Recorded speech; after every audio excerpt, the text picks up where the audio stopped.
What's up everybody, welcome back to the channel, and as my debut video we will be looking at some really unsettling Reddit stories. I have sourced these from the subreddits where humankind has been avoiding for ages. I have my muse over here to read the stories for you as I can't count past 5. And the first one, but definitely not the creepiest, I will save that for last. I think someone was following me through the woods in Ireland. Back when I was 14, my family moved from our home in England to the Republic of Ireland, where we lived for another 6 years. We first settled in the northwest of the country, but after about a year, we relocated to the Irish Midlands because my dad got a new job in Dublin. My parents bought a cottage on the outskirts of a very small village.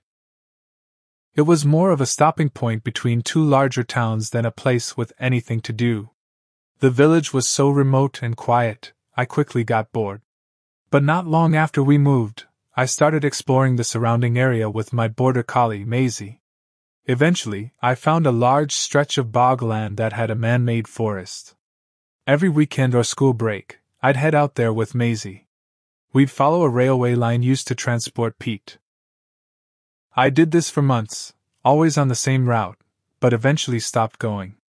I'm not sure why. Maybe I felt like I was trespassing, even though I wasn't. Or maybe it was just the rough, uneven ground that left me with terrible blisters every time. Even though I stopped walking that bogland, there was another public forest near one of the towns where I went to school. Since it was a 20-minute drive away, my dad would drop me and Maisie off and pick us up a couple of hours later. I loved this forest. It was peaceful, and we rarely saw anyone else, just the occasional family, jogger, or dog walker. One evening, my dad dropped us off like usual, planning to come back after running a few errands. As we walked the trail, the evening light started to fade. Wanting to get back to the car park before it got too dark, I decided to take a shortcut through one of the narrow side trails. Down that trail, Maisie and I came across a little teepee-shaped hut made of logs.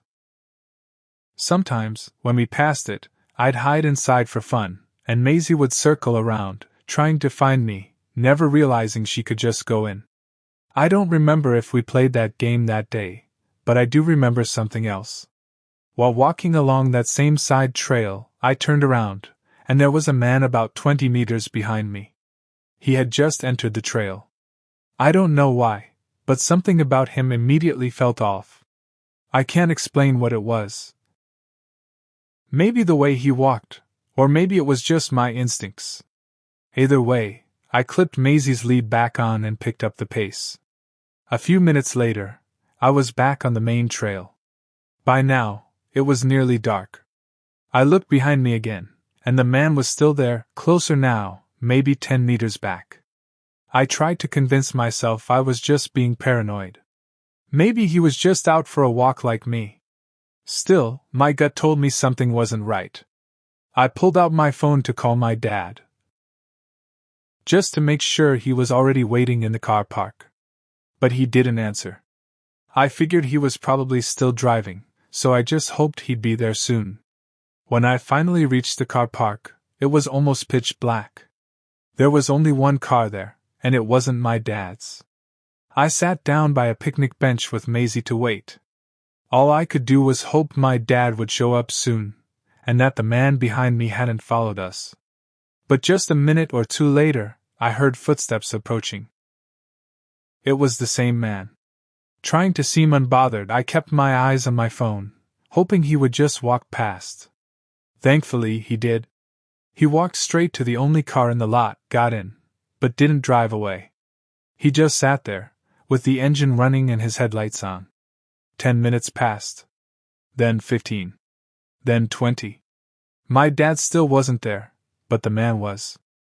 I kept calling and texting, but got nothing back. I sat there in the dark, with nothing but the hum of the car engine and the silence of the forest. Maisie, who was already a nervous dog, was whining nonstop by my feet. She even started digging under the bench, making a surprisingly deep hole in the dirt. She whined at everything, but this felt different. Maybe she sensed it too, that something about this wasn't right. Finally, after what felt like forever, the man, who still had his engine running and headlights on, slowly reversed out of his spot, then drove off onto the main road. As weird as it was to be left alone in the darkness, I felt a huge wave of relief. About 10 minutes later, my dad finally pulled up. His excuse? He forgot he was supposed to pick us up. To this day, I don't know if that man was actually following me, or why he sat in his car for 20 minutes without leaving. But if I learned anything from that night, it's this: 1. My dad can be frustratingly forgetful. And 2. Never hike alone in the woods, especially late in the evening.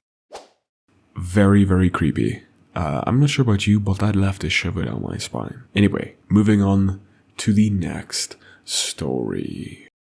The night I saw something unexplainable. This happened back in 2016. I was alone in the living room around 3 a.m., just casually reading manga on my laptop. Nothing scary, nothing eerie, just enjoying a quiet night. My bunny at the time was just over a year old. At night, we kept her in a cage in the living room. I had a habit of staying up late while the rest of my family slept in their rooms, and that night was no different. I had the TV on low for some background noise, and the overhead light in the living room was still on.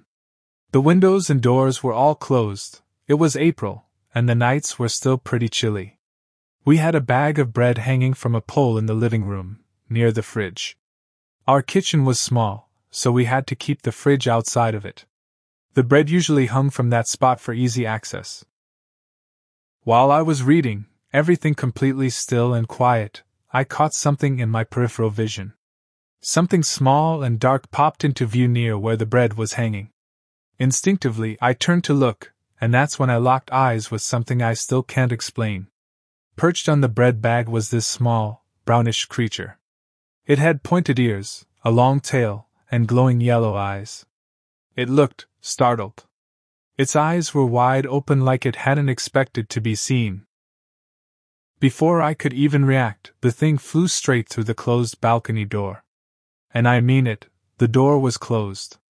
I sat there frozen, staring at the swinging bread bag, trying to convince myself I hadn't imagined the whole thing. But I saw the bag moving, like something had just been on it. It swayed for a few seconds before settling. Then I turned to look at my bunny. She was wide-eyed, staring in the same direction I'd seen the creature. A few moments later, she started thumping her back legs in the cage, and if you've ever had a rabbit, you know they only do that when they're scared or sensing danger. That moment? That sealed it for me. I knew what I saw was real. There was no noise, no movement, nothing that could have startled her, except that thing. Back then, I posted about it online, asking if anyone had any idea what it could be. Someone told me it might be a duende, a kind of mischievous creature from Mexican folklore. But after looking into it, I didn't think that fit. A couple of years later, someone on Reddit messaged me with a video and asked, "Is this what you saw?" What they showed me looked almost identical. From what I've researched since, it seems closest to what's known in Germanic folklore as an imp, a small, mysterious being that's said to appear unexpectedly and vanish just as fast. I want to be clear, I wasn't into folklore. I didn't grow up reading about this stuff. I'm not even religious, not then and not now. I don't think everything unexplained is paranormal, but I do believe what I saw that night was real. Something was there. And I'll never forget it. And that's all for today, folks. I really hope you enjoyed it, and I hope you maybe got a bit of a kick out of that. I don't know, getting scared definitely does give me a little bit of a dopamine hit. I'm sure it's the same for us all. Thank you for watching. If you made it this far, we're essentially family at this point. Peace out, and I will catch you in the next horror.